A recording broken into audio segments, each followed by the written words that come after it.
नमस्कार, मेरा नाम है विशाल और आप देख रहे हैं थिंक 360। आप सभी का स्वागत करने में मुझे एक अलग आनंद आता है, लेकिन आज आनंद उससे ज्यादा आना चाहिए था अगर वोटिंग परसेंटेज कुछ हद से ज्यादा होता जितनी मेरी उम्मीद है। खैर, इस पर हम बड़ी लंबी बातचीत करने वाले हैं और इस बातचीत में मेरे साथ होते हैं हमारे थिंक 360 के सरपंच प्रदीप बिदावा जी। सर, स्वागत है आपका। जी विशाल। तो पहले सवालों की जितनी भी लंबी फेहरिस्त उससे पहुंचने से पहले सर, आपका ओपनिंग रिमार्क क्या है? आज वोटिंग हुई देखिए, है। आज पहले चरण की 12 लोकसभा सीटों पे वोटिंग हुई है। सभी जगह आमने सामने चुनाव है, कहीं भी ट्रायंगल नहीं है। राजस्थान में बाकी सीटों पे देखें तो भी बाड़मेर को छोड़ दें या बांसवाड़ा को छोड़ दें तो और कहीं प्रभावी ट्रायंगल नहीं। नजर नहीं आता। हालांकि मार्जिनल वोट का जगह प्रत्याशी ले जा रहे हैं, तो उसमें नागौर है पहले चरण में, जहां गजेंद्र सिंह रसीदपुरा राजपूत वोट कितने काटते हैं वो तय करेगा हनुमान बेनीवाल या ज्योति मिर्धा।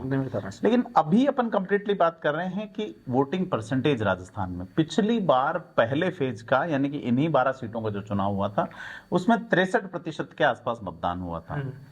और इस बार अभी तक जो डेटा आया है वो, चूंकि ये मैं देख रहा हूं ऐप लगातार जो है वोटर टर्नआउट ऐप जो है सरकार की, इलेक्शन कमीशन की, तो इसके अनुसार 51.07% अभी तक का अपडेट आया है। यानी 5 बजे तक अपडेट है, उसके बाद 5 साढ़े 5 तक का। उसके बाद डेटा लगातार अपडेट हो रहा है, में आता रहेगा। 25-30 हजार बूथ हैं, पहले 25,000 से ज्यादा बूथ हैं पहले चरण में।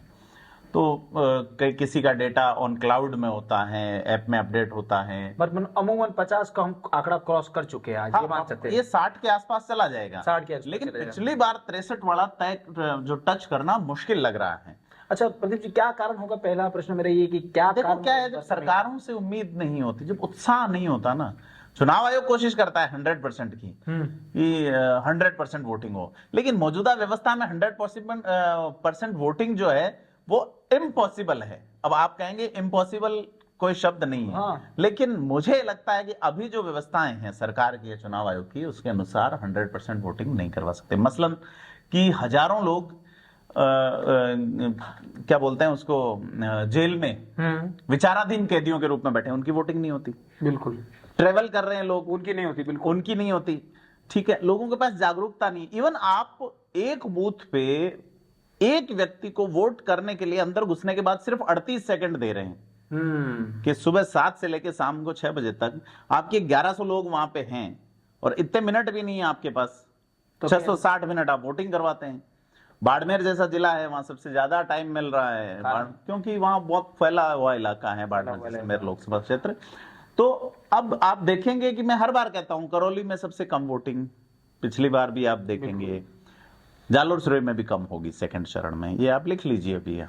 प्रदीप जी, मैं इस बारे में, आपने जैसे जालोर जिले का, सिरोही जालोर का जिक्र किया, मैं जितना सिरोही और जालोर के गांव में घूमा, मैंने लोगों से, आम लोगों से अग्नि ये वाली स्कीम या फिर अग्निवीर स्कीम या फिर है ना उज्ज्वला योजना, किसी पे प्रश्न, मैंने बेसिक लोगों से प्रश्न जो वहां अग्निवीर वहां का इशू नहीं, मैंने जो प्रश्न पूछे, मैं आपको ये कहना चाहूंगा कि आपको पता है इलेक्शन आ रहा है। मैंने जब लोगों के आप देखेंगे थिंक 360 पे ओपिनियन लगातार हमारी यात्रा, उसमें लोगों का कहना है नहीं, हमको नहीं पता कि इलेक्शन आ रहा है। जब मैंने उनसे आगे पूछा कि आपको क्या लगता है कौन जीतेगा या किस तरह, उनको बोला हमको पता ही नहीं है। तो मैंने कहा कैसे पता चलेगा, वोटिंग का आ रहा है? बोले कि आस पड़ोस के जब लोग कहेंगे वोट देने जाता हूँ, हम चले जाएंगे वोट देने। जी, तो बड़ा जो वर्ग है ये एक्चुअली में क्या है, पत्रकार, जो बड़े पत्रकार लोग जो चैनल देखते हैं दिल्ली और बड़े स्वैग वाले चैनल होते हैं, बड़ी बड़ी गाड़ियों के साथ, क्या है, उनकी स्पीड बहुत तेज होती है। हिंदुस्तान उस हाईवे पे नहीं खड़ा है, उस हाईवे से 10-20 किलोमीटर नीचे उतर के जाइए, वहीं खड़ा है जहां बूढ़ा फकीर महात्मा गांधी उसको छोड़ के गया था, जो गांधी जी कहते हैं असली हिंदुस्तान गांव में। तो आप सिरोही में सड़कें बहुत गजब की, आप सिरोही में इतनी अच्छी सड़कें हैं, मुझे पाली या जालोर पड़ोसी जिले बाड़मेर जोधपुर में भी ऐसी सड़कें नहीं मिली। बिल्कुल। क्योंकि लेकिन आप जिले के किसी भी हिस्से में 1 घंटे में पहुंच सकते हैं। सिरोही जिले में छोटा सा जिला है, बिल्कुल, लेकिन वहां अगर कुछ इलाके ऐसे हैं जहां आप साइकिल नहीं ले जा सकते, आपको राजस्थान के सबसे हाईएस्ट वाले वोटिंग प्लेस उतरेज जाना है, शेरगांव जाना है, तो आप साइकिल भी नहीं ले जा सकते, पैदल जाना होता है, कई किलोमीटर, 10-12 किलोमीटर पैदल चलना होता है आपको। तो यह है कि वहां तक सुविधाएं नहीं पहुंची, मोबाइल पकड़ता है लेकिन पानी, पेयजल नहीं है वहां पे। लोग जैसा पानी स्टोर कर रहे हैं, पानी और पेयजल में तो अंतर है ना, भी ड्रिंकेबल है या नहीं वाटर। बिल्कुल, बहुत एक बड़ा प्रश्न है। तो यह जो चीज है, सर्वे होता है। अब बाड़मेर में आप देखिए महिलाएं नहीं आती सभाओं में वगैरह में, तो महिलाएं क्या सोच रही है उस पर तो बात ही नहीं हो रही। बात कर रहे हैं लोग यूथ से, रैली में आने वाले लोगों से, तो यह चीजें बदल रही हैं। लेकिन आज अगर अपन इस वोटिंग वाले पे फोकस करें तो जैसे मैंने करौली का नाम लिया या मैंने नाम लिया जालोर सिरोही का, यहां वोटिंग परसेंटेज आज से नहीं पिछले 15 साल से या नए परिसीमन के बाद जब से मैं उससे पहले भी इलेक्शन देख रहा हूं, यहां कम होती है वोटिंग। उसकी वजह है EP ratio, electoral population ratio. इसकी एक इसका सूत्र होता है कि आपके जिले की टोटल पॉपुलेशन और आपके टोटल इलेक्टर यानी कि वोटर, इलेक्टर सॉरी वोटर नहीं, अच्छा, इलेक्टर और वोटर में ये अंतर है। वोटर तो वो है जिसने वोट दिया है और इलेक्टर वो है जिसका मतदाता सूची में नाम है। तो जितने नाम हैं उतने उसके बीच में अनुपात क्या है, तो पूरे राजस्थान में यह अनुपात ज्यादा नहीं है भी 18 से कम उम्र वाले लोगों की संख्या, लेकिन जालोर सिरोही में बहुत बड़ा अनुपात है। पाली में भी है, ये पाली भी पीछे रहता है। अच्छा। और करौली माइग्रेशन बहुत ज्यादा है, बड़ी ठीक है, गर्मियों में ग्रेजिंग प्लेसेस कम है, लोग पशु लेके माइग्रेट करते हैं। सिरोही जालोर पाली के बड़ी संख्या में लोग, इवन राजसमंद की कम रही थी पिछली बार वोटिंग, तो लोग जो है वो माइग्रेशन करते हैं। यही हाल चूरू का कुछ इलाकों का है जहां खाड़ी देशों में लोग रहते हैं, फतेहपुर वाले इलाके के, सीकर के कुछ लोग रहते हैं, तो वो वोट में नाम यहां जुड़वाते हैं, लेकिन जब पॉपुलेशन की गणना होती है उस वक्त वो यहां नहीं होते। ठीक है, तो यह एक बड़ा कारण है। कल मुझे बड़ा आश्चर्य हुआ सुनते हुए कि राजस्थान के मुख्यमंत्री भजनलाल शर्मा के 2 जगह नाम है। आप देखिए, जयपुर में भी है और भरतपुर में भी है। और भाजपा के एक बड़े नेता राज के पुरोहित की प्रेस कॉन्फ्रेंस चल रही थी कल सिरोही में, तो बोले कि हम ये कोशिश करेंगे कि यहां से वोटिंग करवा के जल्दी से जल्दी उनको महाराष्ट्र ले जाएं ताकि वहां वोट डलवाएं उनको, प्रवासियों को। तो 2 जगह नाम चल रहे हैं, ऑफेंस। तो यह जो चीजें हैं इनको देखा जाना चाहिए कि अगर कोई प्रत्याशी वोटर्स को नहीं ला पा रहा है, लाना ले जाना, वो अपने पैसे से नहीं आते कोई भी, आपको पता है। तो अभी ये जो वोटिंग कम हुई है, इस पे जो बेसिक अपन बात कर रहे थे, वो ये है कि वाकई में लोगों का वायदों से मोह भंग हुआ है। मोदी जो स्वैग चल रहा था वो थोड़ा कम हुआ है इस चुनाव के अगर वोटिंग परसेंटेज को देखें तो। प्रदीप जी, मेरे दिमाग में एक ब्लंट ऐसा विचार है, मैं आपसे पूछना चाहूंगा, सही है गलत आप मुझे बताइएगा। क्या ये कारण हो सकता है वोटिंग कम होने का कि जिस तरीके से पीएम मोदी और बीजेपी लगातार 400 पार का नारा दे रही है, तो आश्वस्त लग रही है कि वो 400 पार हो जाए उनके नारों से, तो हो सकता है लोगों में कि ये ऑलरेडी 400 पार है, फिर जाने की क्या जरूरत है, इस तरीके का रवैया कुछ आपको लगता ये है? होता है क्योंकि बीजेपी का जो vote, BJP basically city based voter की पार्टी रही है, बिल्कुल एक लंबे टाइम, ठीक है, लंबे टाइम तक। और 400 पार वाले नारे में कांग्रेस ने एक गेम चला, जो इंडी गठबंधन है उसने गेम चला कि 400 पार इसलिए ला रहे हैं कि संविधान बदल सके। बिल्कुल, हाँ। तो वो एक चीजें बदल दी, लेकिन आपको पता है कि बेसिक स्ट्रक्चर में संसद जो है वो चेंज नहीं कर सकती। Keshavananda Bharati versus state of Kerala बड़ा ही केस है, तो आपको पढ़ना चाहिए, ढूंढ के पढ़ना चाहिए इस बारे में, तो बहुत अच्छा केस है। उसमें हमारे जो सुप्रीम कोर्ट है उसके अनुसार आप बेसिक स्ट्रक्चर नहीं बदल सकते।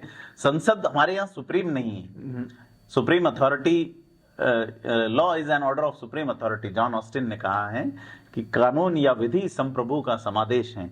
तो सुप्रीम अथॉरिटी हमारे यहाँ पता है आपको कौन है? We the people of India, जो संविधान को, तो और आज जो वोट दे रहे हैं वो सुप्रीम अथॉरिटी का एकमात्र अधिकार है यहाँ पे कि भाई आप बदल सकते हो, आप वापस नहीं बुला सकते।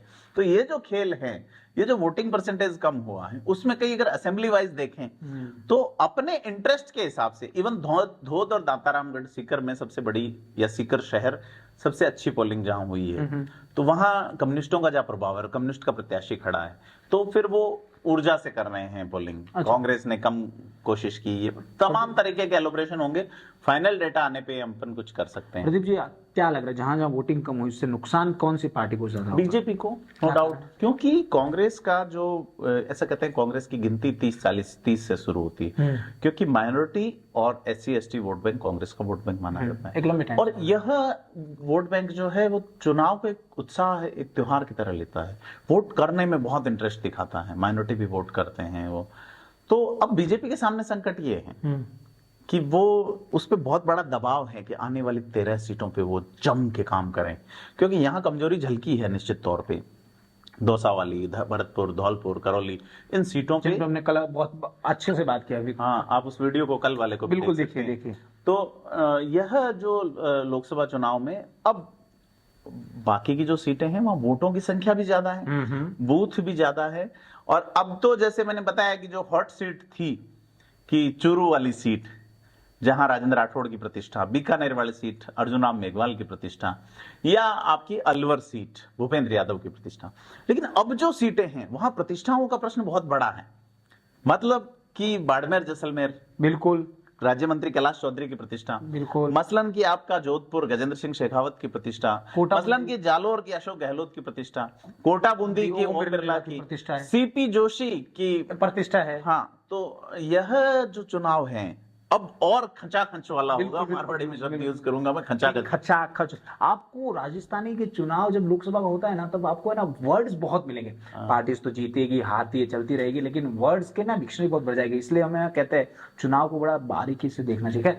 प्रदीप जी, मुझे आखिर में बस इतना जानना चाहूंगा कि आपको क्या लगता है आने वाले बाकी जो 13 सीट्स है उन पर क्या आप अभी बता रहे हैं? पिछली बार का मैं अगर देखूं 2019 वाला 63% वोटिंग फर्स्ट फेज में हुई, तो इस बार तो कम रहे हैं। हाँ, इस बार थोड़ा कम रहेगा, निश्चित तौर पे कम रहेगा। लेकिन सेकंड फेज इन्हीं 13 पे हुआ तो 68 हो गई वोटिंग, बाद में कवर की चीजें।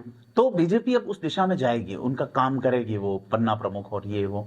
तो और एक चीज ये है भी कि आरएसएस का प्रभाव जो है वो इन जिलों में थोड़ा कम नजर आता है, गंगानगर में, चूरू में, झुंझुनू, सीकर। हाँ है, इसमें कोई दो राय नहीं है, लेकिन यहाँ कम्युनिस्ट भी सर्वाइव कर जाते हैं, उधर वो चीज नहीं। यहाँ हनुमान बेनीवाल वाली आरएलपी भी है, प्रभाव में है, लेकिन वहां मामला बीजेपी वर्सेस कांग्रेस है, सटासट सीधा साधा मुकाबला, ठीक है, और वोट भी ज्यादा है वहां पे। बिल्कुल। और मारवाड़ वाला इलाका अलग तरीके से सोचता है, फिर वागड़ जो बेल्ट है तो वहां भी अलग तरीके का मामला है। और दूसरा, गर्मी इस इलाके में बहुत ज्यादा पड़ती है, वहां थोड़ा सा मारवाड़ में जरूर है, बाड़मेर जैसलमेर जालोर सिरोही में, जोधपुर में है, लेकिन वागड़ वाले में थोड़ी कम है, हाड़ौती में कम है, अजमेर वाला इलाका है। तो बड़ा जो चुनाव है, अब पिछली बार 5% अधिक पोलिंग सेकंड फेज में हुई थी, तो इस बार हो सकता है कि इस बार भी खेल जमे सीधे तौर पे। तो उस पर डिपेंड करेगा। कल आप देखो कि जो सीपी जोशी हैं चित्तौड़गढ़ के, उनके खिलाफ वही राजपूतों वाला एजिटेशन वहां भी शुरू हो गया।